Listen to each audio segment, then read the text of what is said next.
'Tis the season to be folly holly holly. So Black Christmas 1974 is a movie I've sort of had on my mind since October. I knew I wanted to review it for Christmas, and here we are. We watched it last night, and I really did enjoy myself, like, a lot. Now, I have the Screen Factory version for Black Christmas, and I would highly recommend you guys go pick this up. It's only like $17 on Amazon, and Screen Factory, I mean, they do an awesome job on their covers. I mean, look at that. That's really good.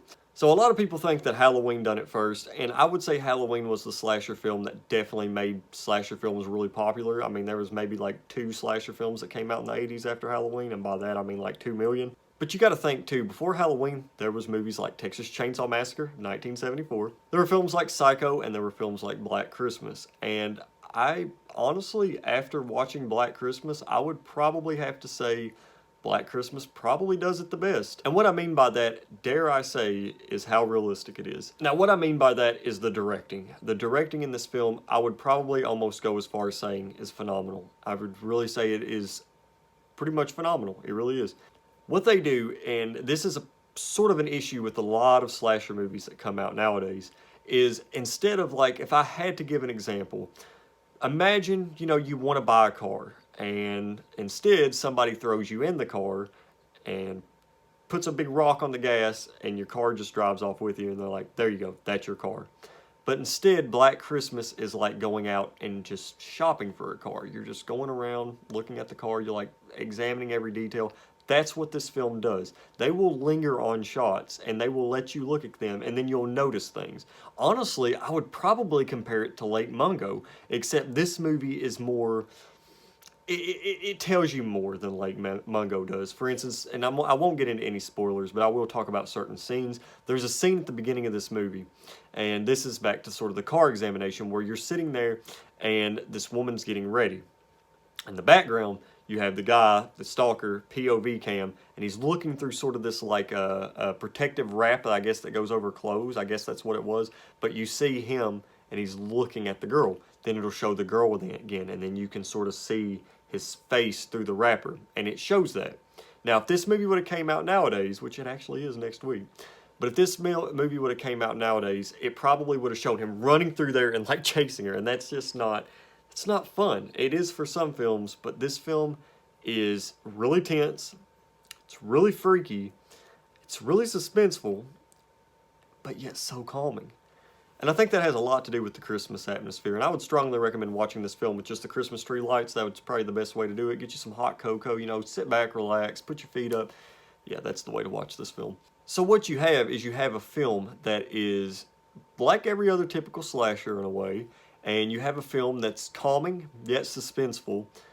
And I would probably have to say the atmosphere is extremely well in this film, like it really is. There's a lot of, especially whenever there's just one person in the sorority house, a lot of this movie happens in the sorority house. And whenever you're watching a bunch of the girls in the sorority house, you're like, oh, they're definitely not safe. But I feel a little bit calm right now. I'm gonna, I can breathe. Then you get one girl in this sorority house, and you're like, yeah, this isn't not going to end well. And between sort of these deaths, these killings, it'll show what's going on in the attic.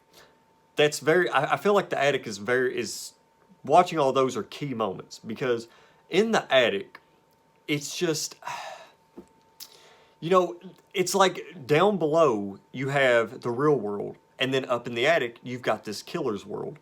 And I really like how they switched back and forth, and don't even get me started on those phone call conversations. The phone call conversations were really good. I really enjoyed how sort of dark, sort of how gritty the phone call conversations were. I mean, they hold nothing back in this, but they say some pretty raunchy stuff with those phone call conversations. And it's just really, really tense every time that phone rings. Every single time that phone rings, who's it going to be? Is it going to be the pizza guy? Is it going to be the killer? Is it going to be me? Am I going to call them? And then whenever they pick up the phone, and instead of it being the killer, you have somebody like, hey, how you doing? Oh, that's great. You're just like, all right, there we go. It's not him. And then they'll hang the phone up, and then like 5 seconds later, the phone will ring, and then guess who it is? I really did enjoy that. It's literally, the film is, I think that's probably what is so terrifying about this film. And I don't get scared during scary movies, but I do get sort of freaked out sometimes. Not necessarily freaked out, but I do sort of, find myself thinking, wow, what if this happened in real life? This could definitely happen in real life. And I think that's what's so freaky about this film is you're calm the whole entire film. There's no reason to do this. There's no reason to turn your head. There's no reason for any of that. They want you to look at what's on the screen. And whenever you're watching it, you're almost for certain that nothing is going to happen. Especially sort of towards later on in the movie, there's a scene where, the woman's screaming and it just shows the staircase. She's just screaming upstairs and then it just shows the staircase. That's terrifying. Nobody's coming down the staircase, but it's showing the staircase because you know what's going on up there. And that's what I really did enjoy about it. But at the same time, you're sitting down and you're not like, oh, don't go, don't do it, don't do it. Which I didn't want her to go up the stairs. That's stupid. But that's good filmmaking, though. Like that it really is good filmmaking, especially if you've got somebody to the point to where they're yelling at their TV screen telling the characters what to do. And it's so good. I would definitely recommend watching this. Black Christmas 1974 it's an absolute Christmas treat. And I am going to be reviewing the 2006 version along with the 2019 version next week. I won't be doing it that Thursday on opening night because I'm going to be watching the Game Awards. But that Friday, though, I will be reviewing Black Christmas.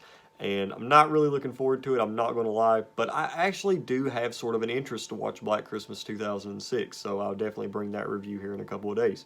So as you guys know, I rank films F for horrible, D for bad, C for okay or mad, B for good, A for amazing, and S for superior or masterpiece. I'm going to give this film an A. I'm going to give it an A. I don't think it was necessarily a masterpiece. Probably pretty close. There was some gripes that I had about the film, like decision making and not necessarily pacing, but I think it would mainly just be the decision making, especially towards the end. Like I didn't find myself as invested as I was sort of earlier on in the movie. But most of the movie, I'd probably say like 98% of the movie is still really, really good. You could probably watch this film and probably really love it. And then you could also probably watch this film and be like, no, I'm not really a big fan of that. So I'm not really going to bring them up because it's just my gripe. And definitely it's just my opinion. So it's not right or wrong.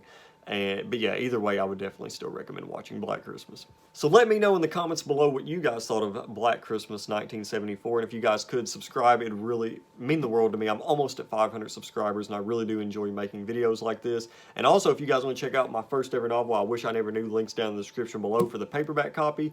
Yeah, everybody that's read it so far has really enjoyed it. So if you guys want an awesome, just completely stellar original story, check out I Wish I Never Knew. And I also announced the Runaround to Hell I Come, my next novel coming next year. Two ex-hitmen make their way from Jackson County, Kentucky to Boise, Idaho in search of their old Russian mob boss, and on their way there, making their way one step closer to spending eternal life in hell. I will be making a video talking more about that here soon, but I'm really excited to share some details. And if you guys want to support me, definitely check out my first novel, and then definitely check out this one. And you guys can also follow me on my Instagram if you guys want to see my movie reviews first, my game reviews first. I sort of do a little review before I do my video game reviews, like my video reviews and stuff. So yeah, if you guys want to follow me on Instagram, I'm really active on there. I hope you guys enjoyed this video, and I'll see you guys next time.